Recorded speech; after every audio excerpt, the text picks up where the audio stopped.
اور جب موسیٰ نے اپنے شاگرد سے کہا کہ جب تک میں دو دریاؤں کے ملنے کی جگہ نہ پہنچ جاؤں ٹلنے کا نہیں، خاص صدیوں چلتا رہوں۔ پھر جب وہ دونوں ان دریاؤں کے سنگم پر پہنچے تو اپنی مچھلی بھول گئے۔ پھر اس مچھلی نے دریا میں سرنگ کی طرح اپنا رستہ بنا لیا۔ جب آگے چلے تو موسیٰ نے اپنے شاگرد سے کہا کہ ہمارا کھانا لاؤ، اس سفر سے ہم کو بہت تکان ہو گئی ہے۔ اس نے کہا کہ بھلا آپ نے دیکھا کہ جب ہم نے اس چٹان کے پاس آرام کیا تھا تو میں مچھلی وہیں بھول گیا، اور مجھے آپ سے اس کا ذکر کرنا شیطان نے بھلا دیا، اور اس مچھلی نے عجیب طرح سے دریا میں اپنا رستہ بنایا۔ موسیٰ نے کہا یہی تو وہ مقام ہے جسے ہم تلاش کرتے تھے۔ تو وہ اپنے پاؤں کے نشان دیکھتے دیکھتے لوٹ گئے۔ وہاں انہوں نے ہمارے بندوں میں سے ایک بندہ دیکھا جس کو ہم نے اپنے ہاں سے رحمت خاص سے نوازا تھا اور اپنے پاس سے ایک خاص علم بخشا تھا۔ موسیٰ نے ان سے جن کا نام خضر تھا کہا کہ جو علم اللہ کی طرف سے آپ کو سکھایا گیا ہے، اگر آپ اس میں سے مجھے کچھ بھلائی کی باتیں سکھائیں تو میں آپ کے ساتھ رہوں۔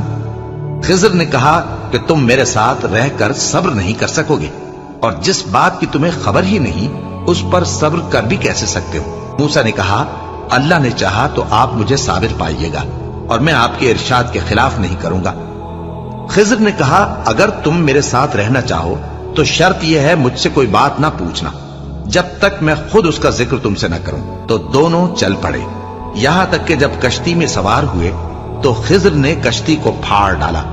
موسیٰ نے کہا کیا آپ نے اس کو اس لیے پھاڑا ہے کہ سواروں کو غرق کر دی؟ یہ تو آپ نے بڑی عجیب بات کی۔ خضر نے کہا کیا میں نے نہیں کہا تھا کہ تم میرے ساتھ صبر نہ کر سکو گے؟ موسیٰ نے کہا کہ جو بھول مجھ سے ہوئی اس پر مواخذہ نہ کیجیے اور میرے معاملے میں مجھ پر مشکل نہ ڈالیے۔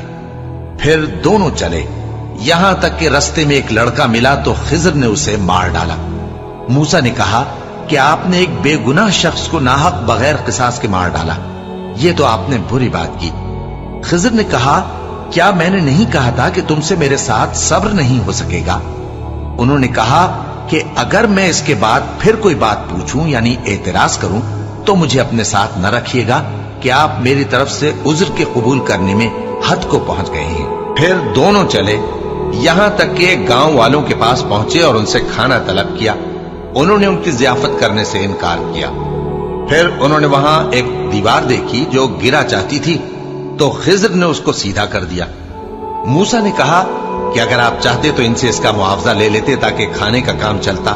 خضر نے کہا کہ اب مجھ میں اور تم میں علیحدگی، مگر جن باتوں پر تم صبر نہ کر سکے میں ان کا تمہیں بھید بتائے دیتا ہوں کہ وہ جو کشتی تھی غریب لوگوں کی تھی جو دریا میں محنت کر کے یعنی کشتیاں چلا کر گزارا کرتے تھے، اور ان کے سامنے کی طرف ایک بادشاہ تھا جو ہر اچھی کشتی کو زبردستی چھین لیتا تھا۔ تو میں نے چاہا کہ اسے عیبدار کر دوں تاکہ وہ اسے غصب نہ کر سکے، اور وہ جو لڑکا تھا اس کے ماں باپ دونوں مومن تھے۔ ہمیں اندیشہ ہوا کہ وہ بڑا ہو کر بد کردار ہوگا تو کہیں ان کو سرکشی اور کفر میں نہ پھنسا دے، تو ہم نے چاہا کہ ان کا پروردگار اس کی جگہ ان کو اور بچہ عطا فرمائے جو اخلاقی پاکیزگی میں بہتر اور محبت میں زیادہ قریب ہو۔ اور وہ جو دیوار تھی سو 2 یتیم لڑکوں کی تھی جو شہر میں رہتے تھے، اور اس کے نیچے ان کا خزانہ دفن تھا، اور ان کا باپ ایک نیک آدمی تھا۔ تو تمہارے پروردگار نے چاہا کہ وہ اپنی جوانی کو پہنچ جائیں اور پھر اپنا خزانہ نکالے۔ یہ تمہارے پروردگار کی مہربانی ہے، اور یہ کام میں نے اپنی طرف سے نہیں کیے، یہ ان باتوں کی حقیقت ہے جن پر تم صبر نہ کر سکے۔